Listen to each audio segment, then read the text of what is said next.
இந்த ஆண்ட்ராய்டு எப்படி ஆர்கிடெக்சர் எப்படி டிசைன் பண்ணியிருக்காங்க அப்படிங்கிறது பார்க்கலாம். ஸோ இது வந்து ஆண்ட்ராய்டு சாஃப்ட்வேர் ஸ்டாக் அப்படின்னு சொல்லுவாங்க. ஸோ இதோட பேஸ் லெவல் பார்த்தீங்கன்னா நம்ம முன்னாடி பார்த்த மாதிரி அதே லினக்ஸ் கர்னல் தான் வந்துட்டு ஆண்ட்ராய்டு ஆர்கிடெக்சரோட பேஸாக இருக்குது. ஸோ அந்த லினக்ஸ் கர்னல் மேலே தான் இந்த ஹார்ட்வேர் அப்ஸ்ட்ராக்ஷன் லேயர் வந்து இருக்குது. ஸோ அதுக்கு மேலே native libraries and Android run time ரெண்டும் தேர்ட் லெவலில் இருக்குது. ஸோ அதுக்கு மேலே அப்ளிகேஷன் ஃப்ரேம்வொர்க், லாஸ்ட்டாக நம்ம சிஸ்டம் அப்ளிகேஷன்ஸ், நம்ம மொபைலில் இருக்கிற அப்ளிகேஷன்ஸ் வந்து லாஸ்ட் லேயர். ஸோ இதோட டயக்ராம் பார்த்தீங்கன்னா இதாக இருக்குது. ஸோ கீழே இருக்கிறது லினக்ஸ் கர்னல். இந்த கர்னலில் தான் நம்மளுக்கு அந்த கேமரா, கீபேட், அந்த மாதிரி ஹார்ட்வேர் டிவைஸ் எல்லாமே வந்து லினக்ஸ் கர்னல் தான் மேனேஜ் பண்ணிருக்கு. ஸோ அதுக்கு மேலே பார்த்தீங்கன்னா இந்த ஹார்ட்வேர் அப்ஸ்ட்ராக்ட் லேயர் அப்படின்னு ஒன்று இருக்குது. ஸோ இந்த கர்னல் இருக்கிற ஹார்ட்வேர் டிவைஸோட அப்ஸ்ட்ராக்ஷன் மாதிரி இருக்கும். ஸோ அது என்னெல்லாம் இந்த டிரைவருக்கு என்னெல்லாம் ஃபங்க்ஷன்ஸ் இருக்குது, என்னெல்லாம் ஃபீச்சர்ஸ் இருக்குது அப்படிங்கிற மாதிரி இதெல்லாம் சாஃப்ட்வேர் மேலே இருக்கிற ஸ்டாக்கு எக்ஸ்பிளைன் பண்ணுறது இந்த ஹெச்ஏஎல். ஸோ அதுக்கு மேலே நேட்டிவ் லைப்ரரிஸும் ஆண்ட்ராய்டு ரன் டைம் ரெண்டுமே இருக்குது. ஸோ இதை பற்றி டீட்டெயிலாக பின்னாடி பார்ப்போம். ஸோ அப்ளிகேஷன் ஃப்ரேம் ஒர்க்ஸ் எல்லாமே மேலே இருக்குது. ஸோ அதுக்கு மேலே தான் இருக்குது நம்ம இருக்கிற சிஸ்டம் அப்ளிகேஷன்ஸ் எல்லாமே. இந்த டயலரி, இமெயில், நம்ம யூஸ் பண்ணுற எல்லா அப்ளிகேஷனுமே அதுக்கு மேலே லாஸ்ட் லெவலில் வருது. ஸோ லினக்ஸ் கர்னல் நம்ம முன்னாடி இன்டர்னல்ஸில் பார்த்த அதே லினக்ஸ் கர்னல் தான். ஸோ ஒரு ஓஎஸ் ரன் ஆகிறதுக்கு ரொம்ப பேசிக்கானது இந்த லினக்ஸ் கர்னல் தான் அப்படின்னு தான் மறுபடியும் அதே தான் சொல்லியிருக்கான். ஸோ இந்த ப்ராசஸ் மேனேஜ்மெண்ட் இருக்குது, த்ரெட்டிங், மெமரி எல்லாமே ஒரு ஓஎஸ் ரன் ஆகிறதுக்கு இம்பார்ட்டண்டான என்னெல்லாம் இருக்கணுமோ ஸோ எல்லாமே இந்த கர்னல் தான் மெயின்டைன் பண்ணிருக்கு. ஸோ அடுத்த ஹார்ட்வேர் அப்ஸ்ட்ராக்ஷன் லேயர். ஸோ என்ன பண்ணுதுன்னா நம்ம கீழே லோவர் லெவலில் இருக்கிற ஹார்ட்வேருக்கும் ஸோ அதுக்கு மேலே இருக்கிற சாஃப்ட்வேர் ஸ்டாக்கும் ஒரு லிங்க் மாதிரி, ஒரு அப்ஸ்ட்ராக்ஷன் லேயர் மாதிரி ஆக்ட் பண்ணுறது இந்த ஹார்ட்வேர் அப்ஸ்ட்ராக்ஷன் லேயர். ஸோ இதோட நிறைய ஏபிஐஸ், இதுக்கு மேலே இருக்கிற ஜாவா ஏபிஐஸ்க்கு எல்லாத்துக்குமே நம்ம கீழே இருக்கிற ஹார்ட்வேர் கேப்பபிலிட்டிஸ்லாம் என்ன, ஸோ ஹார்ட்வேரோட ஃபீச்சர்ஸ்லாம் என்ன அப்படிங்கிற மாதிரி ஒரு இன்ஃபர்மேஷன் தர மாதிரி இந்த ஹார்ட்வேர் அப்ஸ்ட்ராக்ஷன் லேயர் டிசைன் பண்ணியிருக்காங்க. ஸோ இதில் நிறைய லைப்ரரி மாடியூல்ஸ்லாம் இருக்குது. ஸோ அந்த ஒவ்வொரு லைப்ரரி மாடியூலும் ஒவ்வொரு இன்டர்ஃபேஸை வந்து இம்ப்ளிமெண்ட் பண்ணுது. ஸோ விச் ப்ரொவைட்ஸ், ஸோ நம்மளுக்கு என்னென்ன கொடுக்குதுன்னா அந்த இப்போ கேமராவோட இன்டர்ஃபேஸை வந்து இம்ப்ளிமெண்ட் பண்ணும்போது ஸோ அந்த கேமரா நம்மளுக்கு சாஃப்ட்வேரில் ஒரு கேமரா அப்ளிகேஷன் ஓப்பன் பண்ணும்போது அது என்ன ஃபங்க்ஷன் பண்ணுமோ இந்த ஹார்ட்வேர் அப்ஸ்ட்ராக்ஷன் லேயர் மூலியமாக தான் அந்த ஆக்சுவல் ஹார்ட்வேரோட ஃபீச்சர்ஸ் வந்து நம்மளுக்கு கிடைக்கிது. ஸோ எக்ஸாம்பிளாக பார்த்தீங்கன்னா இந்த கேமரா, ப்ளூடூத் இதெல்லாமே வருது. ஸோ அடுத்து Android run time. Android run டைம்னா என்னென்னா ஒரு ஜாவா கோட் இருக்குது, அதை நம்ம டிவைஸ்க்கு ஏற்ற மாதிரி கன்வெர்ட் பண்ணி அது எப்படி ரன் ஆகுது அப்படிங்கிறது இந்த ஆண்ட்ராய்டு ரன் டைம் தான் பார்த்துக்குது. ஸோ இப்போ நீங்கள் பார்த்தீங்கன்னா ஒவ்வொரு அப்ளிகேஷனுக்கும் ஒவ்வொரு ப்ராசஸ் தனியாக இருக்கணும். ஸோ அந்த ப்ராசஸ்க்கு வந்து ஒவ்வொரு இன்ஸ்டன்ஸ் வந்துட்டு ஆண்ட்ராய்டு ரன் டைமில் க்ரியேட் பண்ணுவோம், விர்ச்சுவல் மிஷின் க்ரியேட் பண்ணுவோம். ஸோ அப்படி பார்த்தீங்கன்னா ஒவ்வொரு ஆப்புக்கும் இவ்வளோ ஸ்பேஸ் எடுக்கும்போது அந்த மெமரி மேனேஜ்மெண்ட் வந்து ரொம்ப க்ரூஷியல் ஆயிரும். ஸோ அதை ஓவர் கம் பண்ணுறதுக்கு தான் என்ன பண்ணியிருக்காங்கன்னா டெக்ஸ் அப்படிங்கிற ஒரு கான்செப்ட் கொண்டு வந்திருக்காங்க. ஸோ இந்த ஏஆர்டி வந்துட்டு மல்டிபிள் விர்ச்சுவல் மிஷின் நம்ம மொபைல் மாதிரி லோ மெமரி டிவைஸில் ரன் பண்ணுறக்காக இந்த ஆண்ட்ராய்டு ரன் டைம் அப்படிங்கிறது கொண்டு வந்திருக்காங்க. ஸோ இந்த ஆண்ட்ராய்டு ரன் டைம் என்ன யூஸ் பண்ணுறது பார்த்தீங்கன்னா டெக்ஸ் ஃபைலுங்கிற ஒரு கான்செப்ட் யூஸ் பண்ணுது. இப்போ ஜாவாக்கு வந்து பைட் கோடு எப்படி மிஷின் இண்டிபெண்ட் கோடை கன்வெர்ட் பண்ணிவிட்டு அதை இண்டிபெண்ட்டாக ரன் பண்ணுறோமோ ஸோ அந்த மாதிரி ஆண்ட்ராய்டில் வந்துட்டு நம்ம எழுதுகிற கோட் ஃபுல்லாக டெக்ஸ் ஃபைலாக கன்வெர்ட் பண்ணிவிட்டு அது வந்து பைட் கோடு தான் அந்த டெக்ஸ் ஃபைல்.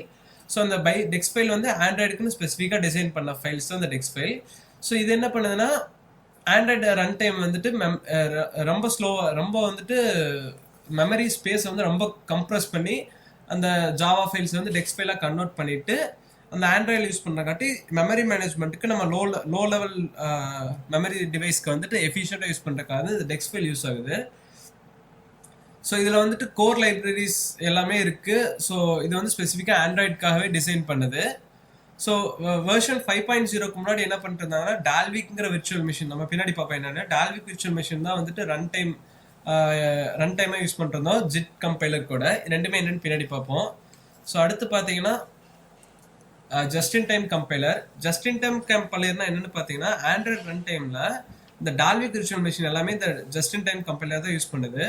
ஸோ ஒவ்வொரு டைமும் நீங்கள் ஆப் ரன் பண்ணும்போது அந்த கோடு, அந்த டெக்ஸ் ஃபைலில் இருக்கிற கோடு வந்துட்டு நம்ம நேட்டிவ் ஃபைலாக கன்வெர்ட் ஆகாமல் நீங்கள் எப்போ ரன் பண்ணுறீங்களோ ஸோ உங்களுக்கு தேவையான அந்த ஸ்பெசிஃபிக் பார்ட் மட்டும் அந்த நேட்டிவ் கோடுக்கு கன்வெர்ட் பண்ணி ஸோ அந்த பார்ட் மட்டும் கேஷ் பண்ணி வச்சுக்குவோம். ஸோ அதனால் ஸ்பேஸ் வந்து ரொம்பவே கம்மியாக தான் தேவைப்படும். ஸோ ஒரு ஆப் இன்ஸ்டால் பண்ணும்போது அந்த ஆப் வந்து நம்ம எப்படி டவுன்லோட் பண்ணோமோ அது அப்படியே தான் இன்ஸ்டால் ஆகிருக்கும். ஸோ அது வந்து நம்ம நேட்டிவ் கோட் வந்து நம்ம ஆப் ரன் பண்ண கொஞ்சம் கொஞ்சமாக மெஷின் கோட் கன்வெர்ட் ஆகிட்டு அதை அப்படியே யூஸ் பண்ணிட்டே வர மாதிரி இருக்கும். ஸோ இது வந்து ஒவ்வொரு பார்ட்டாக கொஞ்சம் கொஞ்சம் கன்வெர்ட் பண்ணுறாங்காட்டி மெமரி ஃபுட் பிரிண்ட் வந்து ரொம்ப கம்மியாக இருக்கும். ஸோ லோ லெவல் டிவைஸ்க்கு வந்து இது ரொம்பவே யூஸ்ஃபுல்லாக இருக்கும் இந்த just in time compiler. So இதில் இன்னொரு வேரியேஷன் என்னன்னு பார்த்தீங்கன்னா அஹெட் ஆஃப் டைம் கம்பைலர்னு சொல்லுவாங்க. So ahead of time compiler என்னன்னு பார்த்தீங்கன்னா இப்போ ஏபிகே ஃபைல் ஆப் பிளே ஸ்டோர்லேருந்து டவுன்லோட் பண்ணும்போதே ஸோ அதோட மொத்த டெக்ஸ்ட் கோடும் மிஷின் கோடாக கன்வெர்ட் ஆகிட்டு ஒரு மெமரி ஸ்பேஸில் ஸ்டோர் ஆயிடும். ஸோ இதனால் என்ன யூஸ்னு பார்த்தீங்கன்னா நம்ம ஆப் ரன் பண்ணும்போது ஒவ்வொரு டைமும் அந்த கொஞ்சம் கொஞ்சம் பார்ட்டை வந்துட்டு கன்வெர்ட் பண்ண தேவையில்லை. ஸோ அதனால் நம்மளுக்கு ஸ்பீடு வந்து ஜஸ்ட் இன் டைமை விட அஹெட் ஆஃப் டைமில் வந்து அதிகமாக இருக்கும். பட் இதில் என்னென்னு பார்த்தீங்கன்னா மெமரி வந்து கம்ப்ளீட்டாக நம்ம சேஞ்ச் பண்ணி ஸ்டோர் பண்ணங்காட்டி மெமரி வந்து நம்மளுக்கு எக்ஸ்ட்ராவே தேவைப்படும். ஸோ இதுதான் just ahead of time. So next அடுத்த ஸ்டாக்ல என்ன இருக்குன்னு பார்த்தீங்கன்னா லைப்ரரிஸ். இப்போ ஒரு சில ஃபங்க்ஷன்ஸ் ஒரு சில டிரைவர்ஸோட கோட்ஸ் எல்லாமே C++ அந்த மாதிரி நேட்டிவ் லாங்குவேஜில் ரைட் பண்ணியிருப்பாங்க. ஸோ ஆனால் நம்மளுக்கு ஜாவா கன்வெர்ட் பண்ணுறதுக்காக அந்த நேட்டிவ் லைப்ரரி C++ எழுதின கோடை வந்து சப்போர்ட் பண்ணுறதுக்காக இந்த லைப்ரரிஸ்லாம் இருக்குது. ஸோ அதனால் இந்த ஃப்ரேம் ஒர்க்ஸ்லாம் வந்துட்டு இந்த C++ல நேட்டிவ் லைப்ரரிஸ் எழுதின ஃபங்க்ஷன்ஸ்லாம் வந்துட்டு எல்லாம் காமனாக இருக்கணுங்கிறதுக்காக இந்த லைப்ரரிஸ்லாம் யூஸ் ஆகுது. ஸோ C++ல கூட நேட்டிவ் கோட்லேயும் இது சப்போர்ட் பண்ணும் அப்படிங்கிறக்காக இந்த லைப்ரரிஸ்லாம் இருக்குது இன்னும். ஸோ ஜாவா ஃப்ரேம் ஒர்க்ஸில் பார்த்தீங்கன்னா நிறைய ஃப்ரேம் ஒர்க்ஸ் இருக்குது. ஸோ ஒவ்வொரு ஃபங்க்ஷன் இம்ப்ளிமெண்ட் பண்ணுறதுக்கு இந்த ஃப்ரேம் ஒர்க்ஸில் யூஸ் பண்ணிக்கலாம். ஸோ அதில் என்னெல்லாம் இருக்குன்னு பார்த்தீங்கன்னா view system, resource manager, notification manager, activity manager, content ப்ரொவைடர்லாம் இருக்குது. ஸோ வியூ சிஸ்டம் என்னென்னு பார்த்தீங்கன்னா இப்போ நம்மளுக்கு ஒரு அப்ளிகேஷன் ரன் பண்ணும்போது இப்போ லாகின் பண்ணுறோன்னா அந்த டெக்ஸ்ட் 2 லாகின் பாஸ்வேர்டு என்ட்ரு பண்ணுவோம். ஸோ நெக்ஸ்ட் பட்டன் ப்ரெஸ் பண்ணுவோம். ஸோ அந்த லாகின் பண்ணுற டெக்ஸ்ட் எடிட் டெக்ஸ்ட்டும் கீழே இருக்க பட்டன் இது எல்லாமே ஒரு யூஐ கண்ட்ரோல்ஸில் வருது. ஸோ இந்த பட்டன் ப்ரெஸ் பண்ணால் இந்த ஈவெண்ட் நடக்கணும் ஸோ அப்படிங்கிற மாதிரி டீடைல்ஸ் எல்லாமே இந்த வியூ சிஸ்டம் தான் மேனேஜ் பண்ணிருக்கு. அடுத்து ரிசோர்ஸ் மேனேஜர். இப்போ ஒரு சில இடத்துல இமேஜஸ்லாம் இருக்கும். ஸோ அந்த இமேஜஸ்லாம் ரிசோர்ஸாக இருக்கும். ஸ்ட்ரிங்கே பார்த்தீங்கன்னா ஒரு சில இடத்துல ரிசோர்ஸும் ஸ்டோர் பண்ணியிருப்பாங்க. ஸோ அந்த ரிசோர்ஸ் எங்கே இருக்குது, என்ன பண்ணணும், எப்படி லிங்க் பண்ணணும் அப்படிங்கிற மாதிரி எல்லா ஃபங்க்ஷனுமே இந்த ரிசோர்ஸ் மேனேஜர் தான் ஹேண்டில் பண்ணுது. ஸோ அதுக்கடுத்து நோட்டிஃபிகேஷன் மேனேஜர். நம்ம மேலே நோட்டிஃபிகேஷன் ஒவ்வொரு அப்ளிகேஷனுக்கும் நோட்டிஃபிகேஷன் வரும். ஸோ எந்த அப்ளிகேஷனுக்கு எந்த நோட்டிஃபிகேஷன் வருது, நோட்டிஃபிகேஷன் ஃப்ரெஷ் பண்ணால் எங்கே போகணும், எந்த ஆக்டிவிட்டி போகணும், ஸோ அப்படிங்கிற மாதிரி ஃபங்க்ஷன் எல்லாமே இந்த நோட்டிஃபிகேஷன் மேனேஜர் வந்துட்டு ஹேண்டில் பண்ணிட்டு இருக்கு. ஸோ நம்ம முன்னாடி பார்த்தது அதே தான் ஆக்டிவிட்டி மேனேஜர். ஒரு ஆக்டிவிட்டியோட லைஃப் சைக்கிள் வந்து கம்ப்ளீட்டாக கண்ட்ரோல் பண்ணுறது, ஒரு ஆக்டிவிட்டிலேருந்து இன்னொரு ஆக்டிவிட்டி மூவ் பண்ணுறது.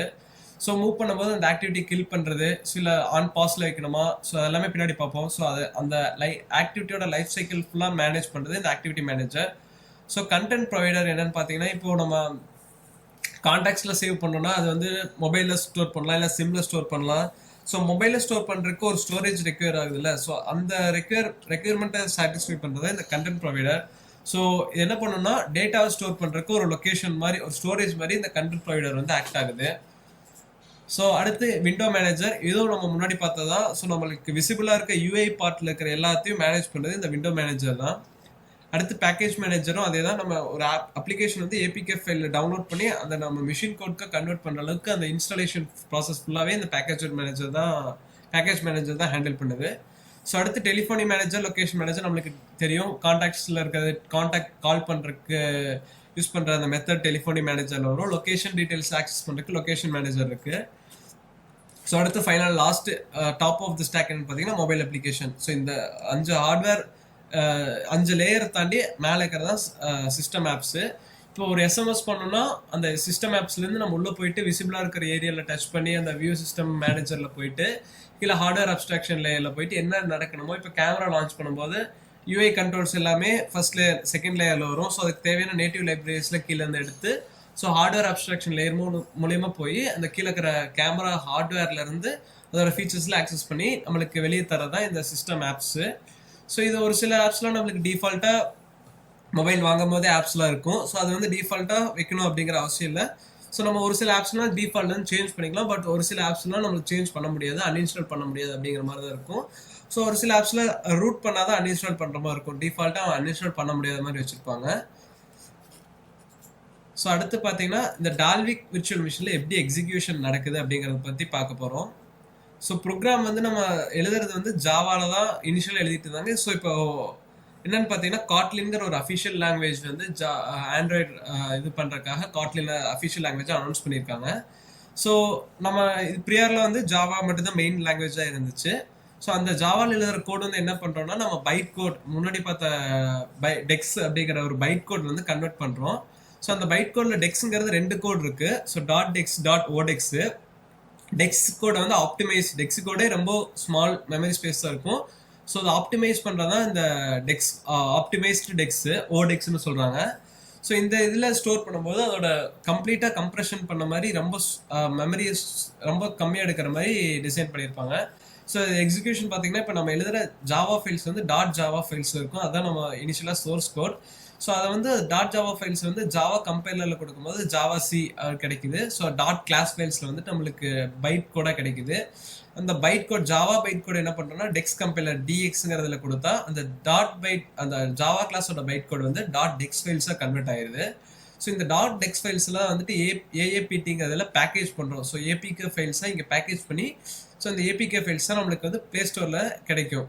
ஸோ அந்த ஏபிகே ஃபைல்ஸ் தான் வந்து நம்ம இன்ஸ்டால் பண்ணி அதை மறுபடியும் டீபேக்கேஜ் பண்ணி அதை நம்ம யூஸ் பண்ணிட்டுருக்கோம். ஸோ இதான் ஓவரால் டால்விக்கோட எக்ஸிக்யூஷன். ஸோ இதே தான் எக்ஸ்பிளைன் பண்ணியிருப்பாங்க. அந்த டிஎக்ஸுங்கிற டூல் தான் வந்துட்டு டாட் கிளாஸில் இருக்கிற ஜாவா ஃபைல்ஸ் வந்து டாட் டெக்ஸாக மாற்றுது. ஸோ மல்டிபிள், அந்த ஒரு சிங்கிள் டெக்ஸ் ஃபைலில் வந்துட்டு நிறைய ஜாவா கிளாஸ் இருக்கும். இப்போ ஒவ்வொரு ஆக்டிவிட்டிக்கும் ஒவ்வொரு ஜாவா கிளாஸ் இருக்கும், ஒவ்வொரு ஃப்ராக்மெண்ட்க்கும் ஒவ்வொரு ஜாவா கிளாஸ் இருக்கும். ஸோ அந்த மல்டிபிள் ஜாவா கிளாஸை வந்து சிங்கிள் டாட் டெக்ஸ் ஃபைலில் கன்வெர்ட் பண்ண இந்த டிஎக்ஸுங்கிற டூல் தான். ஸோ டூப்ளிகேட், இப்போ ஸ்ட்ரிங்ஸ் எல்லாம் பார்த்தீங்கன்னா ரிசோர்ஸை ஸ்டோர் பண்ணும்போது ஒரே ஸ்ட்ரிங்ஸை வந்து மல்டிபிள் டைம்ஸ் நம்ம ஸ்டோர் பண்ணியிருப்போம். ஸோ அந்த மாதிரி ரிசோர்ஸஸ் இமேஜஸ்ல ஏதாவது எக்ஸ்ட்ரா ஒரே இமேஜஸ் 2 டைம் ஸ்டோர் ஆயிடுச்சுன்னா அதை கம்ப்ரெஸ் பண்ணி ஆப்டிமைஸ் பண்ணுறதுக்காக ஒரு டைம் மட்டும் ஸ்டோர் பண்ணிட்டு அந்த லிங்க்கை வந்து 2 இடத்துலையும், அதோட ஸ்டோரேஜ் லிங்கை வந்து 2 இடத்துலையும் பாஸ் பண்ணுறது. ஸோ அந்த மாதிரி ஃபங்க்ஷன் எல்லாமே பண்ணங்காட்டி நம்மளுக்கு ஸ்பேஸ் வந்து ரொம்பவே கன்சர்வ் ஆகுது. ஸோ அடுத்து பார்த்தீங்கன்னா ஆண்ட்ராய்ட் கோட் எப்படி எக்ஸிக்யூட் ஆகுது அப்படின்னு பார்த்தீங்கன்னா Android Java class convert. So இது வந்து டெக்ஸ் ஃபைல், டெக்ஸ் பைட் கோட கன்வெர்ட் ஆகுது. இந்த டெக்ஸ் வந்துட்டு நம்மளுக்கு அதோட நம்ம மொபைலோட நேட்டிவ் மிஷின் கோடா வந்துட்டு எதர் நம்ம முன்னாடி பார்த்த ஏஆர்டி இல்லை டால்விக் ரன் டைம், இந்த ரெண்டுல ஏதோ ஒரு கம்பைலேஷன் மூலயமா ஸோ அந்த டெக்ஸ் கோட் வந்துட்டு நம்மளுக்கு நேட்டிவ் மொபைல் கோடா மாறுது. டெக்ஸ் ஃபைல் வந்துட்டு எப்படின்னு பார்த்தீங்கன்னா மொபைல் இண்டிபெண்ட்டாக இருக்கும். இப்போ எப்படி ஜாவா மிஷின் இண்டிபெண்ட்டோ அந்த மாதிரி இந்த டெக்ஸுங்கிறது, டெக்ஸ் பைட் கோட் வந்து டிவைஸோட இண்டிபெண்ட்டாக இருக்கும். ஸோ டால்விக் வந்துட்டு என்னன்னு பார்த்தீங்கன்னா ஜஸ்ட் இன் டைம், நம்ம முன்னாடி ஜஸ்ட் இன் டைம்னு என்ன பார்த்தோம்ல, ஸோ அந்த டால்விக் விர்ச்சுவல் மிஷின் வந்துட்டு just in time compilation base பண்ணி இருக்கு. ஸோ இந்த ஆண்ட்ராய்ட் 4.4 கிட்கேட் வந்தப்போ நிறைய ட்ராபேக்ஸ் இருந்திருக்கு டால்விக்கு. ஸோ அதனால ஏஆர்டி வந்துட்டு ரன் டைமாக வந்துட்டு ஆண்ட்ராய்ட் 5.0 லாலிபாப்ல வந்துட்டு ஏஆர்டி இன்ஸ்டாலேஸ் பண்ணாங்க. ஸோ இது கம்ப்ளீட்டாக டால்விக்கை ரீப்ளேஸ் பண்ணிருச்சு. ஸோ அப்புறம் மறுபடியும் ஆண்ட்ராய்ட் 7.0 மறுபடியும் என்ன பண்ணாங்கன்னா ஜஸ்ட் இன் டைம் கம்பைலரை வந்துட்டு இந்த மறுபடியும் இன்ட்ரோடியூஸ் பண்ணியிருந்தாங்க. ஸோ டால்விக் இந்த just in time compiler use பண்ணுது, ஏஆர்டி வந்துட்டு ahead of time compilation use பண்ணுது. ஸோ நெக்ஸ்ட் டால்விக்கும் ஏஆர்டிக்கும் என்ன டிஃப்ரென்ஸ்னு பார்த்தீங்கன்னா ஜஸ்ட் இன் டைம் வந்துட்டு ஒவ்வொரு டைம் அந்த கோடு வந்து கம்ப்ளீட்டாக ஸ்டோர் பண்ணாதங்காட்டி அது வந்து ரொம்ப லோவர் ஸ்பேஸ் வந்துட்டு யூஸ் பண்ணுது. நம்ம ரொம்ப லோவர் மெமரி ஸ்பேஸ் இருக்க டிவைஸ்க்கு வந்துட்டு டால்விக் யூஸ் பண்ணுறாங்க. ஸோ அஹெட் ஆஃப் டைமில் பார்த்தீங்கன்னா ஒவ்வொரு நம்ம ஃபுல்லாக கம்ப்ளீட்டாக அதை கன்வெர்ட் பண்ணி ஸ்டோர் பண்ணுறங்காட்டி ஸ்டோரேஜ் வந்துட்டு அதிகமாக தேவைப்படுது. ஸோ இது கேட்ச் வந்து நமக்கு ஒவ்வொரு கோடாக கன்வெர்ட் பண்ண கேட்ச் வந்து பில்ட் ஆகிட்டே இருக்கும். ஸோ அதனால் கொஞ்சம் பூட் வந்து ஃபாஸ்ட்டாக இருக்கும். ஸோ ரன் டைமில் பார்த்தீங்கன்னா இனிஷியலாகவே ஃபுல்லாக கம்ப்ளீட்டாக பூட் ஆகிருக்கும். ஸோ அதனால் மறுபடியும் பூட் பண்ணுறதுக்கு பார்த்தீங்கன்னா ரொம்ப லாங்கர் டைம் எடுக்கும். ஸோ இது வந்து லோ மெமரி டிவைஸ்க்கு யூஸ் ஆகும். இது கொஞ்சம் ஸ்பேஸ் அதிகமாக இருக்கிறங்காட்டி லோ மெமரி டிவைஸ்க்கு இது கொஞ்சம் யூஸ் பண்ணுறது கஷ்டமாக இருக்கும். ஸோ இது வந்து பெஸ்ட் சாய்ஸ். என்னதான் Android run time over come பண்ணாலும் டால்விக்கு தான் வந்துட்டு இப்போவும் பெஸ்ட் டைம் ஃபார் டெவலப்பரோட சாய்ஸாக இருக்குது இந்த டால்விக் விர்ச்சுவல் மிஷின். ஸோ இது வந்து நியூவாக இருக்கங்காட்டி அவ்வளோ சப்போர்ட் ஆண்ட்ராய்ட் டெவலப்பர்ஸ் இருந்தால் அந்த அளவுக்கு இன்னும் சப்போர்ட் கிடைக்கல. ஸோ இதோட தியரி பார்ட் கம்ப்ளீட்டாக முடியுது. ஸோ நெக்ஸ்ட் வீடியோலேருந்து நம்ம ப்ரோக்ராமிங் பார்ட் ஸ்டார்ட் பண்ணிடலாம். ஸோ அது வரைக்கும் ஸ்டே டியூன். தேங்க்யூ.